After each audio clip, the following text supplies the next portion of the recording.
Hi, friends.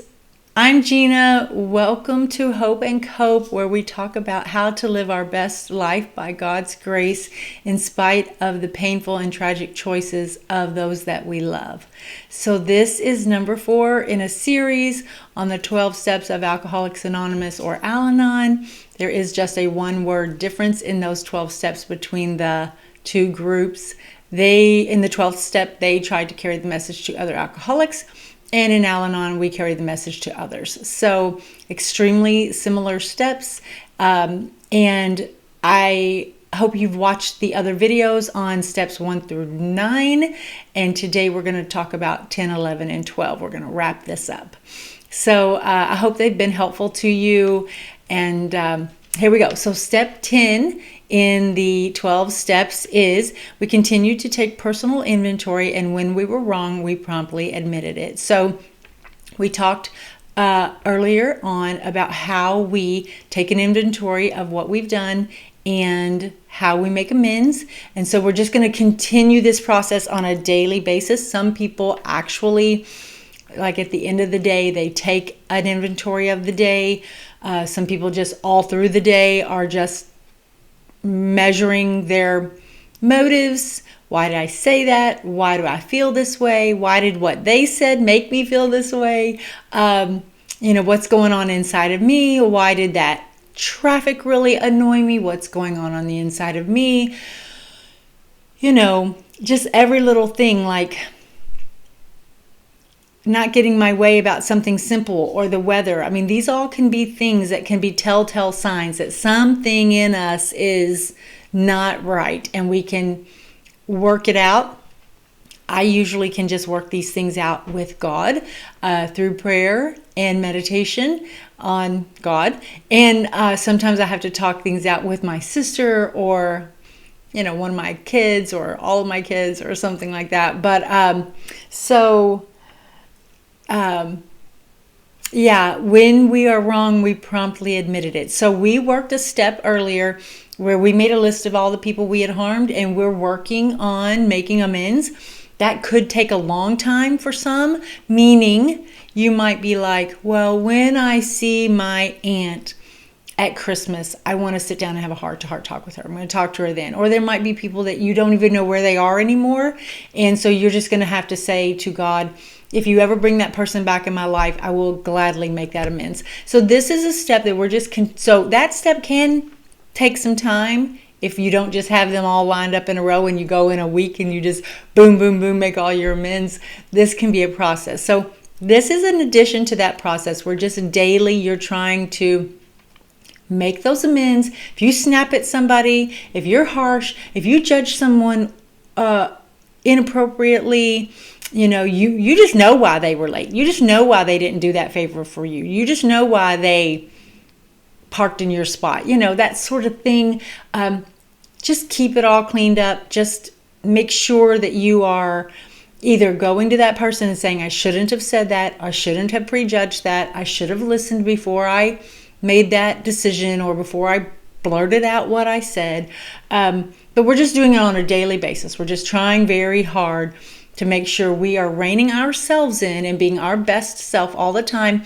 And again, like I said earlier, not making an excuse because, well, someone else is worse. Because so-and-so at work is always a jerk doesn't give us a right to not be our best person all the time to everyone. It really doesn't. And we do not know what kind of blessings or benefits can arise from always doing our best and not cutting ourselves the slack of excuses. So just remember, this is a step of daily taking inventory of our decisions, our words, our choices, our thoughts. Why am I judging? Why is that so-and-so went to lunch without me? They all went and they didn't invite me. Why does that drive me crazy? Why am I offended by that? Why am I paranoid? Asking yourself and working that out, maybe sometimes with another trusted friend, maybe that same person that helped you in step 5. So this personal inventory, we are just constantly working on it and not getting brain blind again to our own actions that may cause harm or that may be making matters worse in our own life or in the lives of those that we love. So step 11 is we sought through prayer and meditation to improve our conscious contact with God, praying only for His will and the power to carry that out. So when I was new in Al-Anon, I know I think I already said in the first video that step 2 was my favorite step because it gave me so much hope to just know that God could make matters better, because I was so defeated and just felt like things were never going to get better. So, but step 11 comes close because I love this step 11 prayer, that we pray only for knowledge of God's will for us and the power to carry that out. So that's a perfect prayer. If there ever was a perfect prayer, that is it. God, give me knowledge of your will for me and then help me to carry it out. We don't have to have these big, massive prayers that fulfill this certain criteria. Just ask God to show you His will and then to give you the power to carry that out. I think it's a beautiful prayer. Sometimes, especially when we're very hurt people, we can spend a lot of time thinking about the things we need and then praying for them. And don't get me wrong, I have a prayer list that's multiple pages long, and that's not a joke. And I pray for a lot of things all the time. And I am on my prayer list. I pray for myself all the time. So there is nothing wrong with taking everything that matters to you in your life to God in prayer. For your own life, for your own improvement, for your own mercy, for your own forgiveness, for your own heart's sake. All of these things I think we should take to God in prayer. But the step 11 prayer is just a beautiful, simple, perfect prayer. When you don't know what to pray, pray for the knowledge of God's will and the power to carry that out. Because sometimes I feel like I know God's will for me and I just don't want to carry it out. I'm just being perfectly honest with you.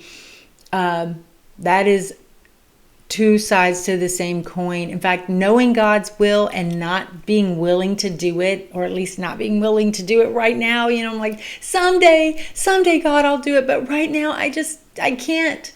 And justifying that, it can be a really hard place. I've been there multiple times. I know in some of my former videos I have mentioned this, but just this channel is one such thing that I feel like, well, I'm getting ahead of myself in step 12. We're going to carry the message. And I felt like God wanted me to share my experience, strength, and hope, because He did so faithfully lead me through those 12 or 15 years during my husband's alcoholism. And He still does through my husband's paralyzation. I have mentioned that he was in a drunk driving accident where he's paralyzed. And so I'm a caregiver 24/7. Doesn't mean I have to be by his bedside 24/7, but I am his caregiver around the clock. And sometimes that gets really annoying. Sometimes I don't have it in me. Sometimes I'm really too tired, or I'm overworked at work and he still needs me while I'm at work. And, but back to what I was saying, I did feel like God wanted me to do this channel, and I didn't want to, and I didn't think I could. I literally didn't think I had it in me to do it. And I was resistant for years and years, and cried because I felt like I knew God's will and still couldn't make myself do it for years. So I'm only sharing that to say, to pray for knowledge of God's will and the power to carry that out is just a beautiful prayer. And when you don't know what to pray, it's a perfect prayer that just covers everything to do with you, right? It's not fix them, Lord, fix that, fix the other thing, fix the weather, fix my house, fix my income. No, it's just fix me. Just fix me. And that's good enough. And if everything's right with you, then all those other things can be managed much more with grace. So let's see, step 12, having had a spiritual awakening as a result of these steps, we try to carry the message to others and to practice these principles in all of our affairs. So